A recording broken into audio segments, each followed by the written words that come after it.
the most recent edition. In project management, it's important again for you to have the most recent edition when you're referencing things, because some of the techniques and some of the skills and tools tend to change or tend to evolve. Now, what is project management according to PMBOK?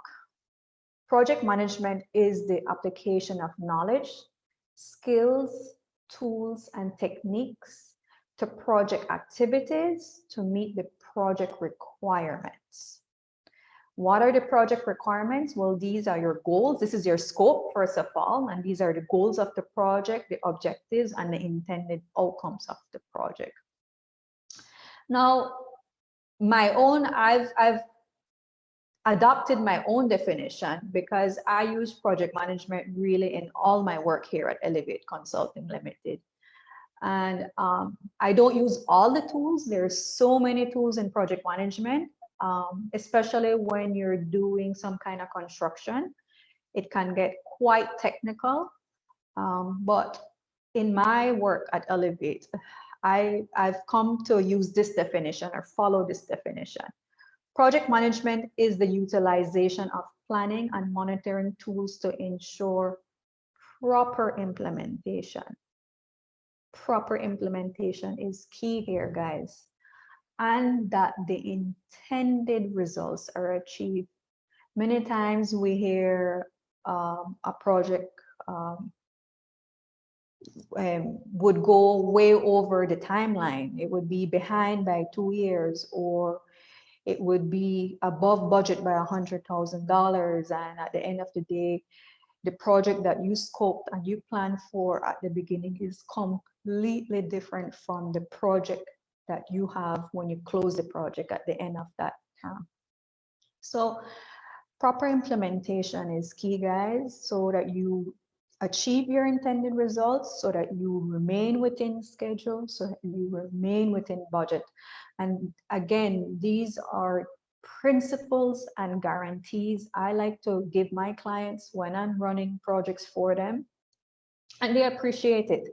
And one of the key things I would say that allows me to deliver in that manner is that from the very onset, we discuss what the expectations are, what the intended results should look like, and what are some controls and standards we need to put in place from the onset to ensure that this project runs smoothly. So just some tips already there. Now, in terms of the history of project management really is something not new. It's been around from as early as 2500 BC, when the pyramids of Giza were being constructed. So from way then, when well, obviously they had no gadgets, no devices, no way to communicate immediately, instantly, possibly no paper. But even so, these people found a way to carry out a project with people, their teams, by shifts meaning years in their case, because it took so many hundreds of years to build some of these structures. So with teams, with resources, with planning tools, so all these things were carried out and implemented from way then. And other magnificent projects that we still see today include the Great Wall of China, the Panama Canal that went through 2 series of construction. The first being the construction of the first Panama Canal, and then the second being the expansion, which was recently completed.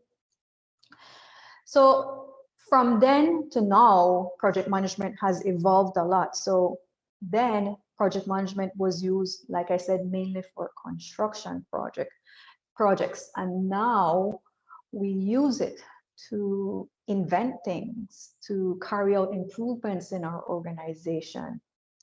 So we've seen the evolution of how a cell phone looks. We've seen the evolution of how a laptop looks or a computer looks.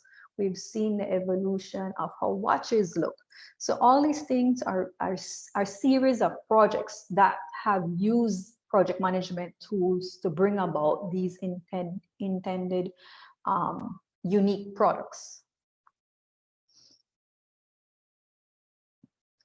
Now, I would like to show you a brief video, and I hope it pops up. Let me know if it doesn't, Irene.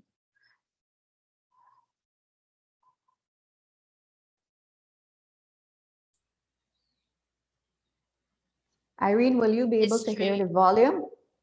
I can hear you clearly, yes. The audio is good. Can you hear the volume? That's what I'm trying to figure out of the video. The volume of the video. The video, I'm just seeing a PowerPoint slide, project management, history video. Is that the video? No, hold on. Let me pull it back here. Okay, it's a YouTube video. Yes. Yes, I can see that. Now let me know if you can hear the volume. That's what I'm worried about. No, you won't be able to hear it. All right. I think just watching it, it has a lot of graphics. Okay, if you share I think just looking at it audio also helps. Okay, hold on, let me. I would have to stop sharing and then share again, though. Yes. Okay, apologies, guys.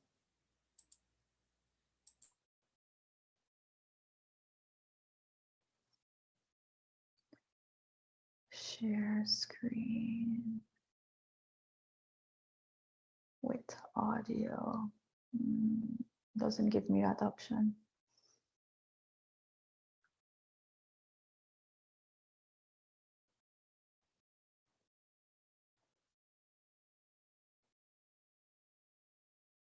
No, it doesn't give me the option. I'll just show the video without the volume.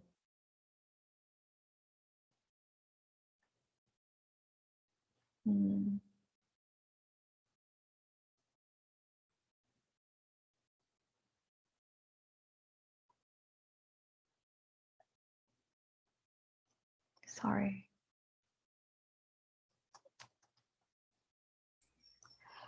Let me go back to this. Okay. Yeah.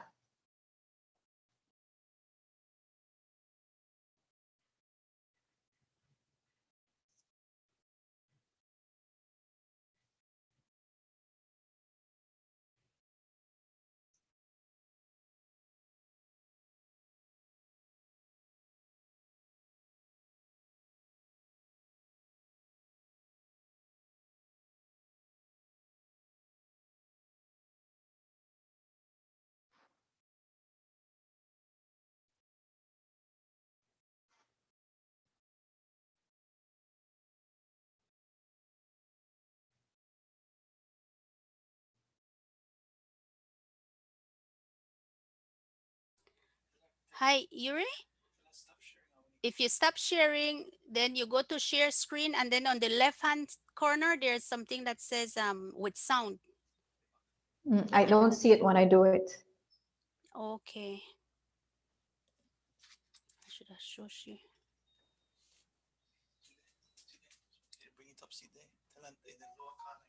This is my one.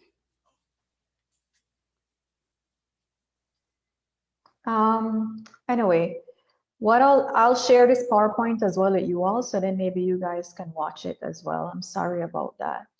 Are you seeing the PowerPoint again, Irene? Yes, I am seeing that. Okay. All right. So basically that video highlights the history, some of the history projects that I was touching on by the Association of Project Management in the UK.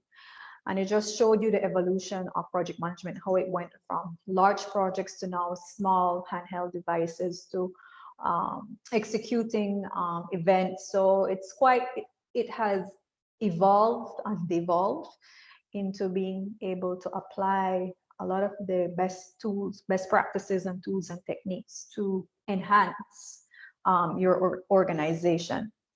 Now, the picture here, labeled teamwork. And this happens quite a lot as well. You can be working on the same project. Sometimes we have different teams executing different components of one project, and they fail to communicate. So when they fail to communicate, errors occur that affect the intended outcome and the quality of the product or service. So project management is heavily dependent upon proper communication with your team, with your clients, with your users, with your beneficiaries. So all these different stakeholders need to be updated and communicated with the right information at a time, in a timely manner. So communication, guys, it's very key in project management. Now, what are some of the factors that may lead to the creation of a project? So what are factors that influence or trigger the need to create a project? These are some, there are many others, and I'm sure you can think of some as I'm explaining these ones to you. There is the factor of new technology, which is something that we're seeing happening right now in this century. IBM, approves the development of a smaller and more advanced computer, advanced meaning more advanced memory, more advanced processing capability to compete with other rivals that came in and entered this market after IBM, such as Apple, such as Microsoft. I'm sure like when you first heard the word Apple, you thought, well, you didn't relate it to a technology company, did you? And over the years, they've been very aggressive with improving and inventing more and more devices. So now when you hear the word Apple, you immediately think of the top phone or the top laptop or the top digital device. So, and you know that this is a device that media producers, multimedia producers, or graphic designers would go after because of their fast processing capability. So IBM was one of the first companies to create computers and laptops. Actually, I believe they're the ones who invented the laptop. They wanted a portable computer. I'm not sure what year that happened. And then other companies came and are like years ahead of them now. Market demand is another external factor that may trigger a project.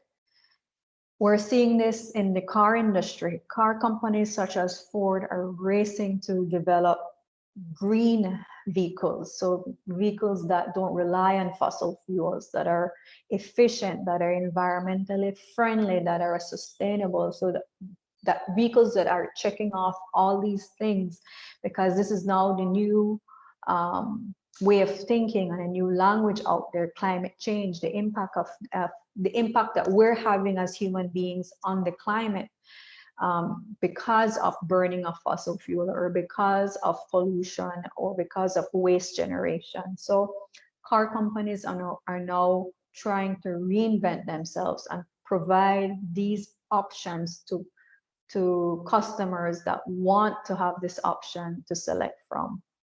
And consumers on a whole are becoming more environmentally conscious. So they're trying to tap into that market demand and meet that market demand. Business process improvement, and this is an area that we work quite heavily with. So business process improvement would be like if a government institution realizes that, you know, we really need to improve the number of days that we take to process documents or process services to the public. And this then in turn if you improve it, then you bring in more revenues. And if you bring in more revenues, then you're booming, the economy is booming both on the private sector side and the public sector side. So business process improvement is something very big in all organizations, not just government, but government is a big one there. Social need. So this is another factor that can trigger a project. So in rural areas, and we're familiar with this scenario in Belize, we still have quite a bit of rural areas, especially down south, that don't have access to electricity or potable water. So these are things that tend to trigger projects, and we have seen quite a bit of donor agencies creating projects around these scenarios. Now, we went over what project management is by definition and what are some factors that influence the creation of a project. What happens next when something triggers the need to create a project? So when that happens, then you need to start brainstorming for ideas. So how will we address this problem? How will we meet the demands? How will we satisfy the factors influencing the need to create a project? So brainstorming is key there.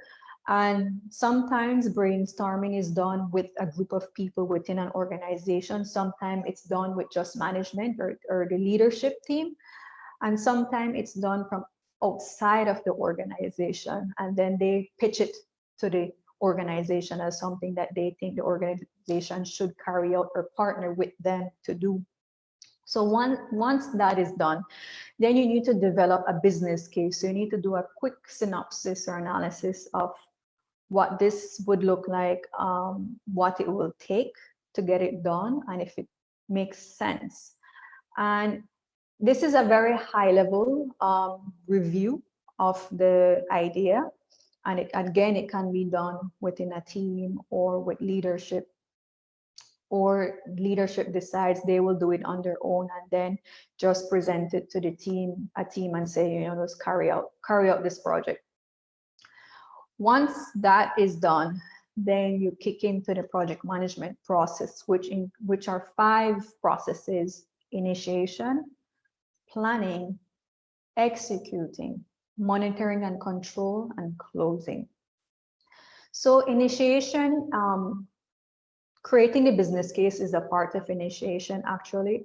And project managers sometimes are involved here, yes. But it's mostly the sponsor, so the person financing the project, that would also be a part of creating a project charter. And again, the project charter is a high-level view of the project. So what the project scope is, who will be the project manager, what will be the resources needed to get the project done, and who are some of the key stakeholders that need to be a part of that project. So sometimes it's 1 page, sometimes it's 2 or 3 pages. So very, very high level synopsis of what the project should look like. And then the project manager or the project leader will then take that charter, because that's the approval to get the project done, and that's his contract to then go and start developing the project plan in more details, more drill down details, all the activities, the resources needed, the responsibilities allocated to the different teams, the schedules are important. So that's when the planning stage kicks in. And once you've done your planning and it's approved by those that need to approve the plan, then you kick into execution. And execution really is about getting the work done and following the schedule and sticking within the budget that was allocated to you to get what you need to get done. And also ensuring that you're sticking to the quality standards that have been outlined for you. This is very, very important, because if you carry out a project within time, within budget, but you fail on quality, then you still fail on your project. So quality is very, very important. And I know this is something that a lot of people don't really think about. Yes, they execute something, but they might execute something differently every day. And so that's not allowed in project management or when you're executing a project. There's also the need to plan for risks and respond to risks appropriately. And risks, every project has risks. Something can go wrong, and if it goes wrong, then what do I do to address it? So risk response, again, is key in execution. Now, while you're executing, there is the need to monitor and control. And this is when you're checking up on that quality, you're checking up on the timeline, you're checking up on the budget, and you're checking up on whether you're meeting the intended objectives that you should be meeting. And projects do slip, they deviate, or they can deviate. So the project manager is then responsible to determine, okay, well, if this is happening, what do I need to do to correct it? Or do we accept it and adjust? And that sometimes that happens as well, because as you go executing a project, you realize that other things come into play. Maybe you find a better way to get some better manner in which to get something done. So you make that recommendation. But what is key in change is that you control change and you monitor and manage change. You don't want things to be happening haphazardly and all over the place. Once you've completed your project, then you close your project. A project is temporary, has a defined beginning and an end. So there is a closing of the project. And when you're closing the project, it's important to share lessons learned. And this is something I think that's very much lacking. I don't see this a lot. I don't see this knowledge being shared a lot on projects, especially in Belize. And it's something I really want to see happen more often, because by reading other lessons learned, then we can avoid repeating the same mistakes, right? And repeating the same mistakes, it means you're wasting money and time. So very, very key when you're closing a project is sharing lessons learned and having that last meeting, handover meeting and completion meeting. And this is when you can pat yourself on the shoulder and say, great job team, you guys did well. You know, you give that recognition, you give kudos where kudos is due, guys, because I mean, we can get burned out when we're executing projects. Now, moving on to optimization and what that looks like with project management. And again, these are techniques and tools that I use at Elevate, and I wanted to share with all of you. Optimization really is about analyzing your current state and making it better. I think COVID-19 taught us all a lot of great lessons, even though it was a crisis, but it taught us that we can do more with less. We can do better than where we are right now, because we got that chance to pause and reflect. It also caused us to be quite innovative. So this is more how you think more than anything. So when you want to optimize using project management, one of the first things you need to do is understand what are some factors that influence your organization or business. So, and what it is that you need to do for your business. Is it that you need to improve services, you need to offer better quality products or different type of products, expand the product line, or is it that you see an opportunity to become a price leader in the market? So that's very, very, very key and the foundational step when you're going through this process. Other factors that help you to understand your organization is understanding how your business works, right? And in order for you to understand how your business works, you need to look at your policy, processes, and procedures within your business. Even if they're not written, you have these. Policy are the rules, what you should be doing, right?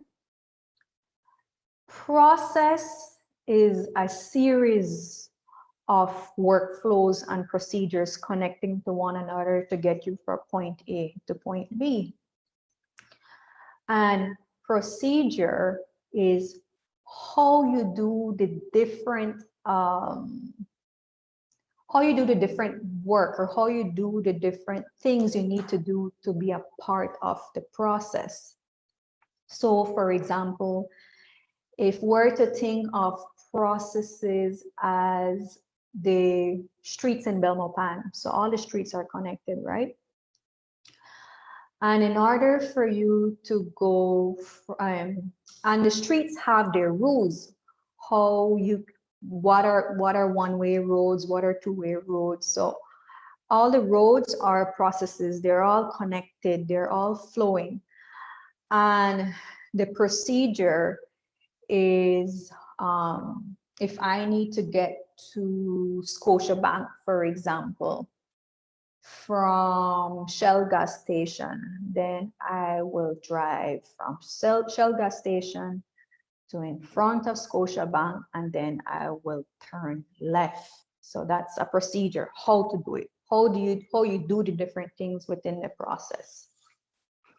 Now, once you understand what factors influence your business, how your business works, then the third thing you need to do now is decide, okay, so what projects should we implement on a semi-annual basis to start improving on our operations, whether it is that you want to reduce time and cost or improve quality in some area or the other. So that's how you merge using the thought process of project management into your business to optimize it. I wanted to show a case study, a project that we're still working with actually, how we're optimizing this institution using project management tools. So we're working with the Belize Companies and Corporate Affairs Registry to digitize 18,000 company files. And the timeline, that's the scope of the project. The timeline was 9 months. So we're completing this project actually next week. We started in July and we're completing next week.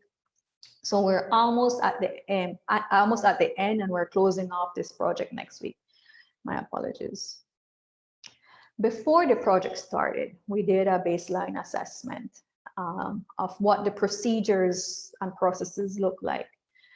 And when we mapped all the procedures and processes, we found that about 90% of the procedures were conducted manually. And because of that, there is this long turnaround time of 7 to 10 days to get your documents processed. And to add to that, all the files are hard copy files within the registry.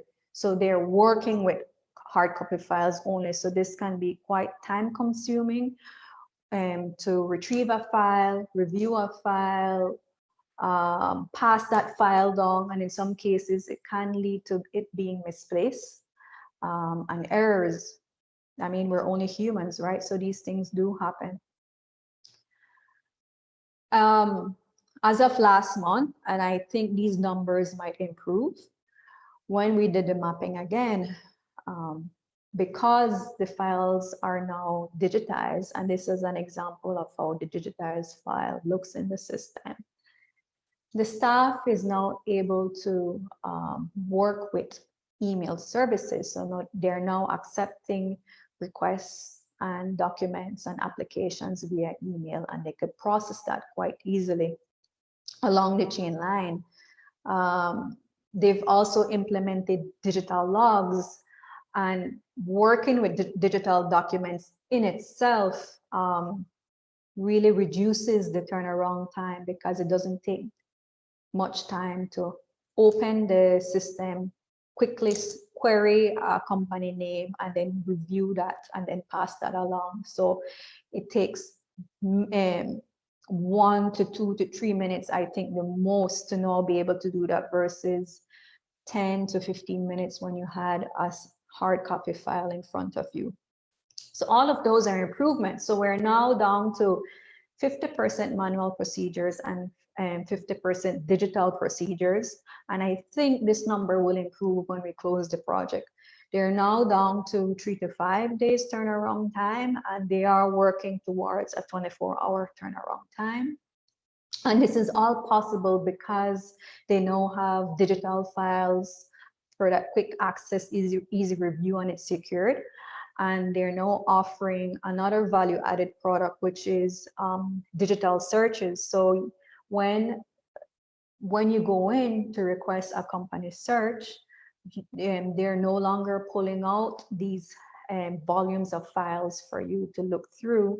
You can now easily query a company by its name or number on a computer. So this is an example of not only applying project management tools and techniques, but also looking at how we optimize the organization. So we're really achieving quite a lot of value all in one go here. And this, I forgot to mention as well, in parallel to all of this, they've been able to launch their website, which has all their services, all the requirements, digital fillable forms, the laws, the SI. So this is now there, and also with clear procedures as to what you need to do when you want to email in for a service. So check it out if you ever need services from them. Now, what are some of the project management tools that I use on a day-to-day basis, or when I'm working on projects? There are many different tools, but these are some of the tools that are my favorites and that I've adopted and that I'm giving to you free. So there is a Google Drive link here that will take you to all these tools that I use. So I talked about the project charter. I talked about having a schedule. So this is your work plan and Gantt chart. I talked about ensuring that everyone knows their roles and responsibilities in a project, and evaluating a project. So as you're executing a project, you need to understand if you're achieving your objectives, or like people like to say, KPIs, key performance indicator. So this is all key, guys, in implementing a project successfully. Now, what role does change management play in implementation of a project? When you're implementing projects to optimize your operation, this means you're implementing some kind of change. Therefore, you need to manage it. And you need to manage change from the beginning, and you need to lay out expectations from the beginning, because this really has a big impact on the success of your project. Change management is about people, because people are the ones executing the project and the change. So you need to be clear to your teams, to your clients, to your users, to your employees, to your board, whoever it is that's impacted by this project and by this change, what to expect and when to expect it, and what their role is in all of this. And you need to also understand whether or not your team or your employees need additional resources or training or coaching to be able to effectively implement their role in all of this. So training and coaching is key. And actually, coaching is not only for team members and employees, but coaching is also for the leaders, because this change is also new to them. So even they need that hand-holding guidance in all of this for them to be able to be an effective leader. And I know a lot of people tend to shy away from admitting that they need this help because they feel as though, because I'm the leader in all of this, then that means I should be the smartest one here or the most knowledgeable and capable one here. Well, that may be so, but you don't know everything. So it's okay to ask for additional support and help. And actually, it's better for you to do that.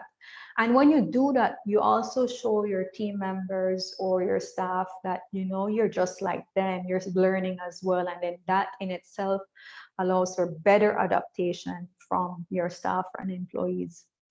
So training and coaching is key in change management. Of course, the top thing being communication. So not only during the project or after the project, how do you communicate that this change happened in this organization and what it means for the public? Does it mean that something changes the way the public will now interact with your organization? So all of that you need to think through and put in the right strategies in place to be able to communicate what changes are happening as a result of the project. Upskilling, again, this is the same as training. So in the scenario with the registry, when we did a survey with the staff, you know, we found that about 75% of them have not received any kind of training in quite a while. And so we jump on that right away, and we started to do some training in all the Microsoft suite of application as well as the document management system. Well, that's something very new. So they all got training on it because they're the ones who will be using it every day and updating it. So they are key in the success of the project, not only during the project time, but also after I leave. This is for them. So we've done quite a bit of training with them, and we've also not my company, but the registry has also invested in updated computers and scanners, because these things are all needed to be able to run the software properly. So it's important for you to understand what are the resources needed in order for the change to happen successfully.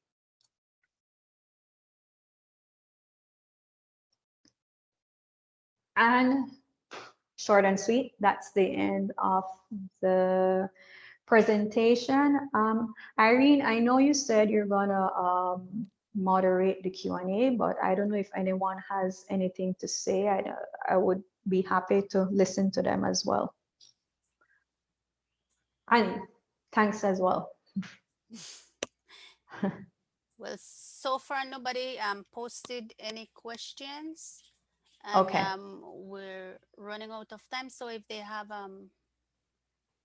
any questions or anything to say, they can post it. Can they raise their hand if they have anything to quickly say before we? They can. Yeah, anyone has any comments, questions, additions?